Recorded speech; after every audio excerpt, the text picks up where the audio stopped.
Hello అండి. నమస్తే. నా పేరు మునిశేఖర్. ఈరోజు ప్రధాన పత్రికలైన ఈనాడు, ఆంధ్రజ్యోతి, సాక్షి వాటి యొక్క విశేషాలు, వాటి యొక్క విశిష్టతల గురించి మెయిన్ బ్యానర్ వార్తల గురించి ఒకసారి తెలుసుకుందాం. అయితే ముందుగా ఈనాడులోకి వెళ్తే కోస్తా నాడిపై నిర్లక్ష్యం దాడి అని చెప్పి ఒక బ్యానర్ వార్త చూడొచ్చు. ఏం లేదండి, దీంట్లో NH5 మీద ఎక్కడ పడితే అక్కడ ఈ అంగళ్ళు పెట్టేసి ఈ టోల్ ప్లాజాల వద్ద చాలా ఇబ్బందిగా మారింది. దాని గురించి ఈనాడు వాళ్ళు కొంచెం విశ్లేషణ చేసి పెట్టారు. దాని గురించి ఒకసారి చూద్దాం. అందమైన దారి, ఆహ్లాదకరమైనటువంటి ఎదుర్కోవాలనే వారిని కేర్ ఆఫ్ అడ్రస్ ఈ హైవే.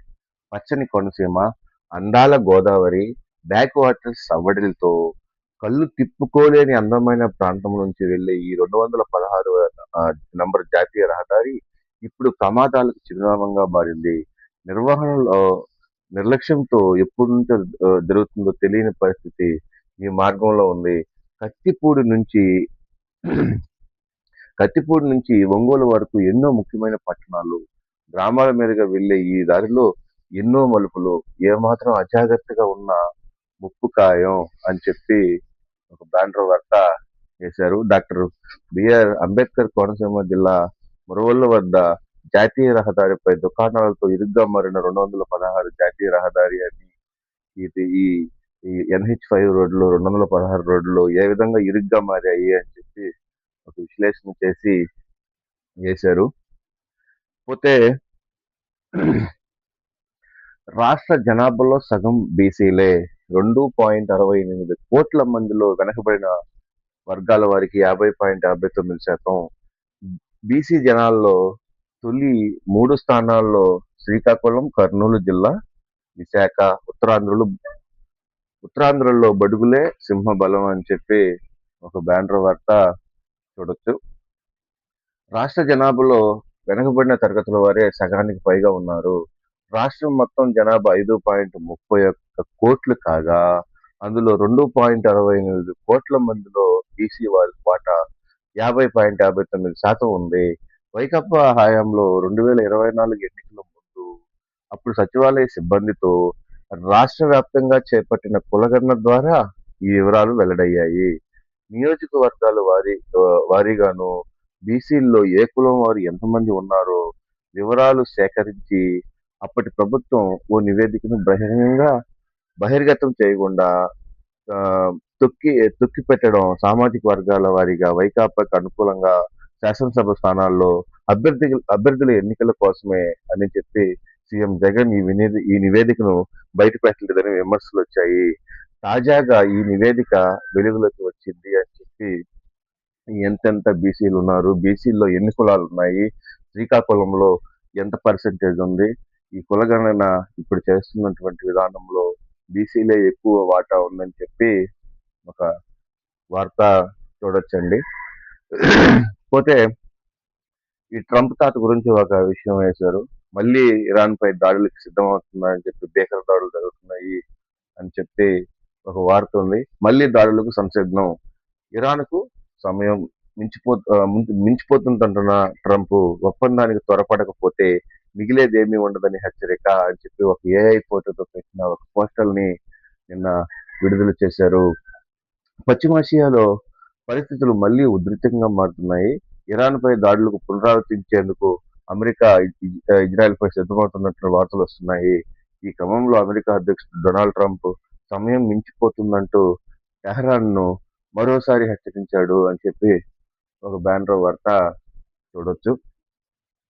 పోతే ఈరోజు కొంచెం ఉష్ణోగ్రతలు కొంచెం ఎక్కువగా ఉంటాయంటండి. జాగ్రత్తగా ఉండడం మంచిది. రాష్ట్రంలో ఎండల తీవ్రత పెరుగుతుందని రాష్ట్ర విపత్తు నిర్వహణ సంస్థ తెలిపింది. సంస్థ తెలిపిన వివరాల ప్రకారం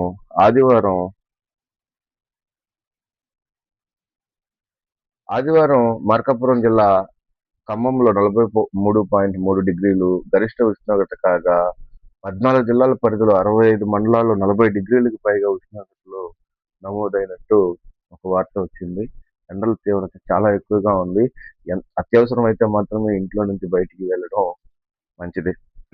పోతే ఇంకొక ప్రధానమైన వార్త అండి, తెతేదే ఐటీ విభాగం జనరల్ మేనేజర్ వైకాపా సామాజిక మాధ్యమ కార్యకర్తే అని చెప్పి ఒక బ్యానర్ వార్త వేశారు. సామాజిక మాధ్యమ కార్యకర్త ఆయన మురళీ సందీప్ రెడ్డి. ఆయన వైసీపీ కార్యకర్త అంటూ దాని గురించి ఒకసారి బ్యానర్ వార్త చూద్దాం. మురళీ సందీప్ రెడ్డి నియామకంలో అక్రమాలు, వైకాపా హయాంలో అన్ని విధాలుగా సహకరించినటువంటి ఈఓ, విజిలెన్స్ విచారణలో వెలుగులోకి అసలు విషయాలు, కూటమి ప్రభుత్వం వచ్చాకైనా పట్టించుకోండి శ్యామలరావు, అనిల్ కుమార్ సింఘాల్. ప్రస్తుత ఈవో ముద్దాడ రవిచంద్ర అయినా ఈ చర్యలు తీసుకుంటాడా? సందీప్ రెడ్డి ఉద్వాసన పలకాలని ఊపందుకున్నటువంటి డిమాండ్లు అని చెప్పి మన ఈనాడు పేపర్లో ఒక వార్త వేశారండి. ఆయన పేరు మురళీ సందీప్ రెడ్డి. వైకాపా సామాజిక మాధ్యమ విభాగంలో క్రియాశీలకంగా పనిచేశారు. శ్రీతేజ చైర్మన్ గా వ్యవహరించినటువంటి వైవి సుబ్బారెడ్డి, భూమన కరుణాకర్ రెడ్డి, యువలుగా పనిచేసిన ధర్మారెడ్డి, వైకాపా నేత చెవిరెడ్డి భాస్కర్ రెడ్డిలను అత్యంత సన్నిహితుడు. ఇంతకంటే అర్హులేం కావాలి? శ్రీతేజలో తొలుత అతని కోసం ప్రత్యేకంగా సైబర్ భద్రత నిపుణుడు పేరిట ఓ పోస్ట్ సృష్టించి కనిపెట్టారు. కొద్ది నెలలకే cyber security and social media monitoring cell ఏర్పాటు చేసి చీఫ్ ఇన్ఫర్మేషన్ అది కాగా అధికారికంగా నియమించారు. ఆ హోదా కూడా సరిపోకపోతుందేమోనని అత్యంత కీలక ఐటీ విభాగం జనరల్ మేనేజర్ పోస్టును కట్టబెట్టేశారు. దీనికోసం పెద్ద ఎత్తున అక్రమాల గుట్టు కూటమి అధికారులకు వచ్చాక నిర్వహించిన విజిలెన్స్ విచారణలో వెలుగు చూసింది. సందీప్ రెడ్డి నియామకానికి అక్రమాలకి 2024 ఆగస్టులోనే విజిలెన్స్ నిగ్గు తేల్చి నివేదిక ఇచ్చింది. దానికి దాదాపు 2 ఏళ్ళు అవుతున్న సంపత్ రెడ్డి అదే హోదాలో కొనసాగుతున్నారు. చూడండి, ఇంతకన్నా దారుణాలు ఇంకేమన్నా ఉంటాయా? కాకపోతే 2 సంవత్సరాలు పైగా ఈ కూటమి ప్రభుత్వం అవుతున్నా ఎలాంటి ఆయన మీద విచారణ జరగలేదు, ఎలాంటి కేసులు లేవు అని చెప్పి మళ్ళీ ఇంకా అతనే కొనసాగుతడం ఎంతవరకు కరెక్టో మన కూటమి ప్రభుత్వానికి చెల్లుతుందండి. పోతే ఇంకొక బేరు వార్త చూడొచ్చండి. ఎరువుల ధరలకు రెక్కలు. 20,20,20,13 బస్తాలు గరిష్టంగా 2,250 రూపాయలు. కొన్ని రకాలు 2,350 రూపాయలు. యూరియా, డిఏలపై కేంద్రం రాయితీ. ఈ నేపథ్యంలో స్థిరంగానే వాటి ధరలు తక్కువకే దొరుకుతుండటంతో రైతులకు ఆసక్తికరమైన వాటాలు అని చెప్పి ఆసక్తి వాటిపైనేనని చెప్పి ఒక బ్యానర్ వార్త చూశారండి. పశ్చిమాసియాలో యుద్ధ ప్రభావంతో ఎరువుల ధరలు బగ్గుమంటున్నాయి. కేంద్రం రాయితీపై పంపిణీ చేస్తే యూరియా, డిఏ మినహాయిస్తే అధిక శాతం కాంప్లెక్స్ ఎరువుల రేట్లు 50 కిలోల బస్తా 2,000కి మించి 2,350 మధ్యకు ఎగిరాయి. ఈ ఈ 20:20 ఇదే 20:20 013 రకం ఎరువులు బస్తా గరిష్టంగా 2,250 రూపాయల వరకు చేరింది. మిగిలిన వాటికి ఇదే బాట రాబోయే 1-2 రోజుల్లో మరింత పెరగవచ్చనే సంకేతాలు వెల్లడిస్తున్నాయి అని చెప్పి ఈ ఎరువుల రేట్ల గురించి ఒకసారి ఓ బ్యానర్ వార్త చేశారు. ఎరువుల రకాలండి. 20:20 0:13 14:35 ఈ ఫిబ్రవరిలో ఎంత రేట్ ఉంది, ఎంత గరిష్టంగా పెరిగింది, ఎరువుల రేట్ల గురించి ఒక బ్యానర్ వార్త చూడొచ్చు. పొటాష్ ఎంత వచ్చింది, 10:26 1950 ఉంటే 2,250 రూపాయలు గరిష్టంగా పెరిగింది అని ఒక బ్యానర్ వార్త చూడొచ్చు. అయితే మత్తుపై మహాయుద్ధం, ప్రత్యేక బస్సులు, డ్రగ్స్ నిర్ధారణ పరీక్షలు అని చెప్పి ఒక బ్యానర్ వార్త చూడొచ్చు. డ్రగ్స్ పై దండయాత్ర చేస్తున్నటువంటి పోలీసులు వేగంగా పరీక్షలు, పాజిటివ్ వచ్చిన వారికి కౌన్సిలింగ్, వారి కార్యకలాపాలపై నిఘా, విక్రేతలకు అరెస్టు అని చెప్పి ఒక బ్యానర్ వార్త చూడొచ్చండి. ఎన్టీఆర్ జిల్లాలో 4,664 మంది పరీక్షలు, 1,188 మందికి పాజిటివ్ అని చెప్పి చూసారండి. చూడండి, ఈ ప్రైవేట్ ట్రావెల్స్ బస్సులు నైట్ టైం మనం ఎక్కి కూర్చుంటాం, వాళ్ళకి 4,664 మందికి పరీక్షలు చేస్తే 1,1888 మందికి పాజిటివ్ వచ్చిందంట. సార్ చూడండి ఈ విధంగా తాగి బస్సులు నడిపితే ఎట్లా ఇబ్బంది ఉంటది. వైకాపా హయాంలో రాష్ట్రంలో గంజాయి, డ్రగ్స్ వాడకం అడ్డు అదుపు లేకుండా పోయింది. నాటి పాలకుల నిర్లక్ష్యం, ఉదాసీనత కారణంగా పలువురు యువత మత్తు ఊబిలో కూరుకుపోయారు. ఈ నేపథ్యంలో విజయవాడ కమిషనరేట్ పోలీసులు మత్తు మూలాలను గుర్తించి నిర్వీర్యం చేసేందుకు దశల వారీగా దండయాత్రగా శ్రీకాకుళం చుట్టారు. దీంతో రాత్రి సమయంలో జరిగే నేరాలు తగ్గుదల కనిపిస్తోంది. డ్రగ్స్ పై దండయాత్ర అనే పేరుతో ఇక కార్యక్రమాన్ని చేపట్టినట్టు ఒక వార్త చూడొచ్చండి. ఈ ఇంకొక మెయిన్ వార్త ఏంటంటే క్రికెట్ స్టేడియం ఎన్నాళ్ళు ఈ ఆటలు అని చెప్పి ఒక మెయిన్ వార్త చూడొచ్చండి. ఈ క్రికెట్ స్టేడియాన్ని మంగళగిరిలో కట్టి దగ్గర దాపు ఒక 10 సంవత్సరాల దాకా నడుస్తా ఉన్నా కూడా అయిపోవచ్చింది. కానీ ఏదో ఒక పొరపాటు వల్ల ఈ స్టేడియాన్ని ఆపేశారు. అంటే వాళ్ళకి అనుకూలంగా కట్టలేదని చెప్పి ఈ స్టేడియాన్ని ఆపేశారు. కానీ దానికి ఈనాడులో ఈరోజు వేశారు. కొంచెం మరమ్మతులు చేయొచ్చు కదా అనే ఉద్దేశంతో. దాని గురించి చూద్దాం. మంగళగిరి క్రికెట్ స్టేడియం వద్ద కొనసాగుతున్నటువంటి పనులు 20 నెలలైనా 25% పని చేయలేకపోయారా? నిర్మాణాలలో లోపాలుంటే సరిచేయాలి కదా! 13 ఏళ్లైనా పూర్తి కాని మంగళగిరి క్రికెట్ స్టేడియం అని చెప్పి ఒక బ్యానర్ వార్త చూడొచ్చు. మంగళగిరి క్రికెట్ స్టేడియంలో సుమారు 75% నిర్మాణ పనులు పూర్తయ్యాయి. మిగిలింది 25% మాత్రం పనులే. పూర్తి చేసి ఉంటే ఇప్పటికే అంతర్జాతీయ క్రికెట్ మ్యాచ్లు వేదిక అయ్యేది కదా. ఆంధ్ర క్రికెట్ అసోసియేషన్ వద్ద నిధులు సమృద్ధిగానే ఉన్నాయి. పైగా అసోసియేషన్ 2024 సెప్టెంబర్ నుంచి అధికార పార్టీ ఎంపీలైన కేచినేని శివనాథ్ రెండో పేజీలో ఉందండి, చూద్దాం.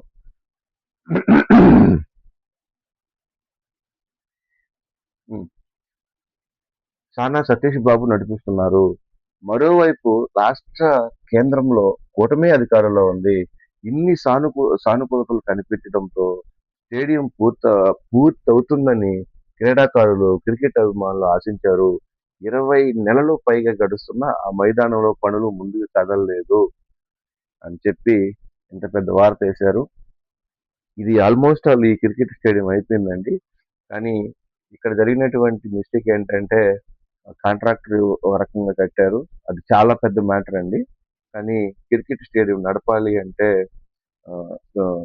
కన్స్ట్రక్షన్ చేసే ప్రతి విధానంలోనూ కరెక్ట్గా ఉండాలి. అందుకని చెప్పి ఇది ఆగిపోయింది. కానీ దాని లోపం సరిచేయడానికంటే ఇది చాలా పెద్ద పని. అందుకని చెప్పి దాన్ని ఆపేశారు అని చెప్పి ఒక వార్త వచ్చింది. ఓకే, పోతే